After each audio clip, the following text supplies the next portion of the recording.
The girl. Sorry.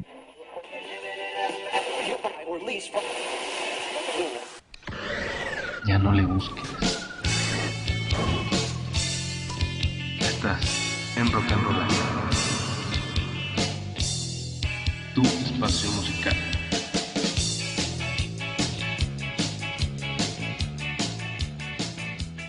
¿Qué tal, amigos de rockandrollario.com? Estamos iniciando la transmisión. Está con nosotros Humberto Álvarez. ¿Qué tal, Humberto? Buenas tardes. ¿Cómo están? Buenas tardes. Saludos a toda la gente que nos está sintonizando, incluso fuera del país.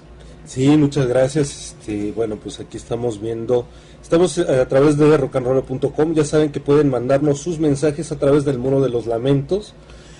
Y bueno, pues estamos aquí iniciando la transmisión y la grabación con Humberto Álvarez. Esta entrevista, como mira, te darás cuenta, Humberto, nuestras transmisiones siempre son muy nocturnas, ¿no? Somos son más bien medio vampiros nocturnos, sí.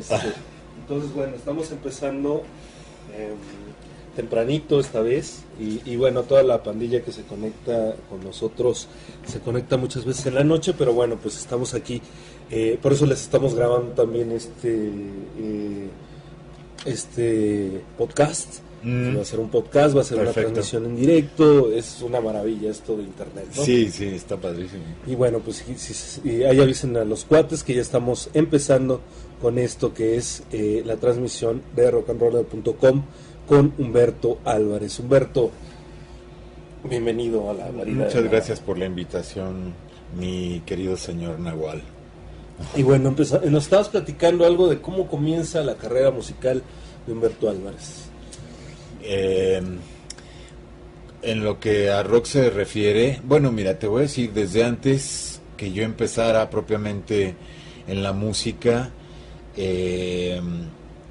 mi padre fue músico, entonces pues siempre estuvo ahí presente el piano, él tocaba el piano y en su época fue más o menos famoso, se llamaba el tío Herminio. Él fue el primer tío en la televisión, en la barra infantil que estrenó la televisión en los años 60, en la década de los 60. Entonces, bueno, pues él tenía un programa que se llamaba Las Rejas de Chapultepec, que era su canción más famosa. Te estoy hablando de hace muchos años.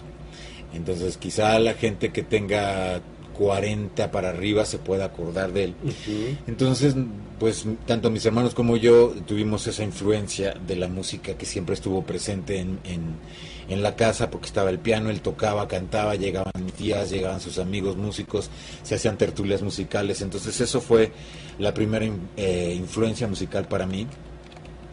Mucha música mexicana, música clásica, música popular, boleros, rancheras, todo lo que se oía en la casa. Y lo que mi papá hacía, por un lado era la música infantil, era un compositor de música infantil, y por otro lado hacía música para adultos. En el rock fue cuando mi vecino de barrio, que era Walter Smith, y otro gran amigo, hijo de un amigo de mi papá, Federico Luna, gran músico, nos juntábamos a tocar. Yo empecé con la guitarra eléctrica, Walter en el bajo y Federico en la batería. Entonces teníamos un trío y nos llamábamos el Yunque Mágico, porque queríamos tocar así pesado, ¿no? Uh-huh. Era la época de la psicodelia, ¿no? De la psicodelia, sí, yo soy producto de la psicodelia, me enorgullece hablar de esa época, porque es la época del LSD, es la época de los psicotrópicos, de las sustancias enteógenas que permiten ver lo divino y la divinidad dentro de ti. No había mucha información como la que existe ahora, entonces por eso hubo mártires, y yo les llamo los mártires de la psicodelia, que son estos artistas jóvenes que se fueron muy, muy rápido, muy jóvenes, porque no había información de que no hay que mezclar ciertas drogas, unas cosas con otras, o el alcohol con los barbitúricos, etcétera. Y bueno, no, perdimos a Jimi Hendrix, pero ganamos a un gran ícono del rock, ¿no? Igual Janis Joplin, Jim Morrison, y tantos otros artistas, ¿no?, de la época. Yo vengo de esa época, del Flower Power o del Paz y Amor. Sigo pensando en eso, sigo creyendo fervientemente en que son energías que hay que cultivar. Y la filosofía de los beatniks, de los hippies, de la contracultura de esos años, para mí fue mi escuela. Y mezclada con la cultura que era la cultura de mi papá, de la familia. Mi mamá también había estado en la farándula, entonces todo eso influyó mucho, ¿no? Para mí. Empecé a escuchar mucha música de esa época, y a la par con la música que oía y hacía mi papá, ¿no? Que era, como te digo, desde música infantil hasta boleros, rancheras, canciones románticas y todo eso, ¿no? Bueno, nos platicabas de este grupo. ¿Qué fue de este grupo? Ese grupo, bueno, fue una cosa muy efímera, porque de repente nada más tocábamos en la azotea de mi casa, como te digo, y de pronto en una o dos fiestas por ahí del barrio, nos colamos y tocamos, ¿no? De hecho, organizamos un festival de rock, de música pop, así le llamábamos, en la escuela donde yo estaba, en la escuela primaria, y entonces empezaron a llegar muchos grupos. Tuvimos éxito en ese sentido en cuanto a los grupos. No fue tanta gente como hubiéramos querido. Hacíamos las propagandas así en stencil, que eso ya no existe. Yo creo que ustedes ya no les tocó. Eran unas maquinotas así que imprimían con unas tintas ahí que embarraba todo. Pero bueno, la cosa es que hicimos volantes y todo, y llegó gente más o menos, y llegaron los grupos. O sea, nosotros invitamos a que llegaran los grupos así abiertamente, y ahí tocamos también en la guitarra estaba, yo toqué el teclado ahí en esa ocasión, y empecé a agarrar el teclado, y estaba Walter en el bajo, estaba Federico en la batería, estaba el Boogie, Oscar Reynoso, que en paz descanse, gran músico, que fue de los músicos que hicieron los primeros grupos así de música original, ¿no? Porque realmente se hacían covers, ¿no? Y ese grupo que tenía Oscar era con Eblén Macari en el bajo, Federico Luna en la batería, y Oscar, que era un gran músico, un guitarrista extraordinario. Después tocaba cello, un gran músico, pero tuvo una bronca de salud y murió lamentablemente. Y entonces, bueno, estoy hablando de los años 60. Y bueno, ya no trascendió, ¿no? Cada quien empezó a agarrar sus propios proyectos, a tocar con otros grupos, a hacer sus cosas. Yo me metí a estudiar música, primero yo quiero presumir, primero con una maestra de piano particular, doña Cuquita Reza, que había sido alumna de Julián Carrillo y de grandes, o sea, había sido alumna de Silvestre Revueltas, eran como sus contemporáneos, Moncayo y esa gente.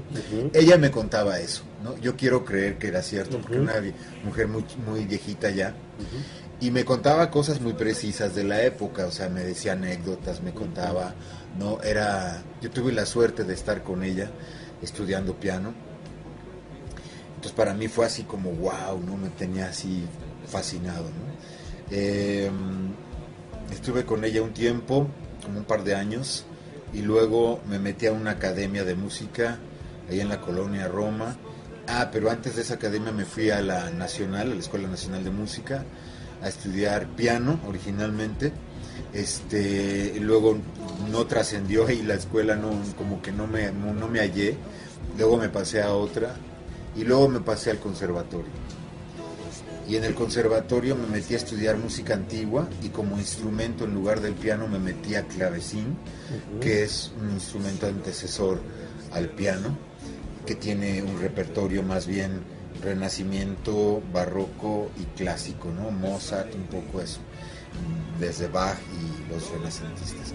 Me gustó mucho la música antigua, me metí incluso a estudiar un poco de canto gregoriano y me clavé en una onda como más de la música antigua, aunque a mí me seguía gustando pues la música que se escuchaba en ese momento, ¿no? Entonces me compré un piano eléctrico, pero también me hice de un clavecín.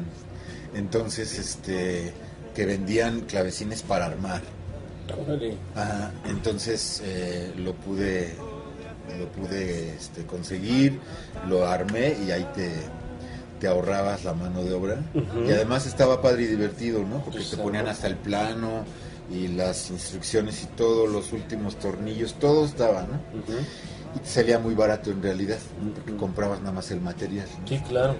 Entonces ya todos los acabados, pues ya se los hacías tú, ¿no? Tú le ponías los adornos, o lo pintabas, o le adornabas y todo eso. Y así lo hice. Y así tuve un clavecín. Estudié con Enrique Aracil, también que en paz descanse, un personaje que fue para mí muy importante en la música antigua y concretamente en el clavecín, pero también en otras cosas de la vida, porque él me participó mucho en las pláticas que teníamos de repente, más allá de la música, me platicaba sobre sus experiencias con enteógenos. ¿Qué es esto de enteógenos? Es una palabra que se acuñó hace varios años para determinar sustancias que pueden ir hacia adentro de tu ser en la parte divina. Enteógeno sería la palabra que querría decir Dios adentro. Enteógeno. Y lo que quieren decir en general, en términos muy generales, es una sustancia que permite ver tu parte divina, ¿no? Entonces, esas pláticas que yo tuve con Enrique fueron muy, muy importantes para mí, ¿sabes? Porque la música, como yo creo que otras artes, no es solamente las notas o lo que tocas, es una filosofía de vida, ¿ves? O sea, es cómo vives, cómo sientes las cosas, la vida, la gente, a ti mismo, ¿no? No es una cuestión inaccesible, es una cuestión inherente al ser humano también. Todos somos músicos en realidad, todos somos artistas, pero lo desarrollamos o no lo desarrollamos por una serie de factores, que a lo mejor ahorita no nos metemos mucho en eso, ¿no? Pero bueno, para mí fue muy importante el haber estado con él. Me aprendí muchas cosas que después fueron muy importantes para poderlas yo aplicar en todos los estilos de música en donde me gustaba estar, ¿no? ¿Qué más te puedo contar? Bueno, luego el primer grupo con que grabas, después de este trabajo, me imagino, es pues empezar a alimentar el cuerpo, el espíritu con música, aprender a tocarla, etcétera. Bueno, y luego tenemos, te hablaba de Tinta Roja. Nota Roja. Nota Roja, perdón. Nota Roja fue, no, el primer grupo con el que yo grabé fue MSC, Música y Contracultura. Y la historia de esa grabación es que se quedó enlatada muchos años, pero nosotros grabamos en 1983, por ahí, ¿no? 82, ya no me acuerdo. No, a ver, fue en 80, el grupo fue en 80, 84, entonces nosotros grabaríamos por ahí de 82, 83, cuando estaba el grupo así como en su mejor en su momento. apogeo, ajá. Y grabamos, bueno, pues las canciones que eran el repertorio del grupo en las tocadas. Y te digo, se quedó ahí guardada porque hubo unos pleitos con los productores y desapareció también el estudio, se quedó ahí guardada muchos años. Pero esa fue la primera grabación. Y luego tuve invitaciones a grupos para grabar algunas cosas nada más como invitado. Primero fue con un grupo que se llamaba ONTA, donde estaba Jorge Jufresa, Jesús Echeverría, el Guajo y otros músicos, más que estaban en una Marisa Echeverría, estaban más en una onda como de canto nuevo, lo que empezó a hacer el canto nuevo, y bueno, yo grabé clavecín en ese disco, ¿no? Luego ese grupo se deshizo, grabaron 2 discos, creo nada más, se deshizo y luego hicieron Nota Roja, que es el que tú comentas, donde estaba también Enrique Quesadas, que había participado en MSC, su hermano Arturo, Jesús Echeverría, que estaba en ONTA, Jufresa, que también fue el que hizo ONTA, pero ahora ya se llamaban Nota Roja, y ahí me invitaron a hacer un poco como de producción, de estar presente en las grabaciones y grabar unos teclados en un par de rolas, ¿no? Ya estaba en los teclados, ya más en el cinte y todo, porque ya había pasado por MSC, ¿no? Te has dedicado muchas veces a la producción de cosas, ¿no? Entiendo. No tanto, fíjate, no tanto como yo hubiera querido, no, más bien producir mis cosas, eso sí, pero no producir a otros, o por lo menos apoyarlos, ¿no? Sí, apoyarlos y no dar como así algún asesoría. Sí, ¿no? Como asesoría o opiniones, ¿no? Nada más, ¿no? Pero más bien he producido lo mío, ¿no? Eso sí, he estado produciendo desde entonces las cosas que yo compongo, ¿no? En diferentes estudios con diferente gente, ¿no? A veces yo solo, a veces con músicos, ¿no? Pues entonces, ¿qué te parece si ponemos algo de MSC? Sí. Y platicamos de MSC, ¿no? Muy bien.